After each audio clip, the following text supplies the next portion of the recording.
Over the past week, I've spoken to Afghan families and individuals in Reed. They have told me their stories. They've spoken of the fear they have for loved ones in Afghanistan, those family members desperately trying to find a way out of Kabul. Stories of young female relatives, sisters, spouses, and children.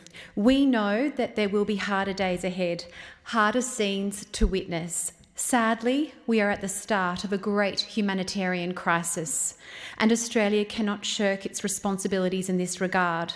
After 20 years, we cannot turn our back on Afghan people. We must be generous. We owe it to those who worked alongside Australia to build a better Afghanistan. I want to thank and acknowledge Minister Payne and Minister Andrews and Minister Hawke for their work, and especially I want to thank the ADF on the ground in Kabul, the diplomats, the immigration staff, for their courage, for their professionalism and for their compassion. They are working under extreme circumstances and they are continuing to do everything they can to get as many people out of Kabul.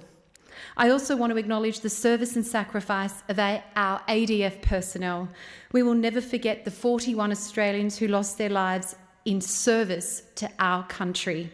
For our veterans, this is a very, very, very difficult time. The task ahead for all of us is to ensure we do all we can where we can. Thank you.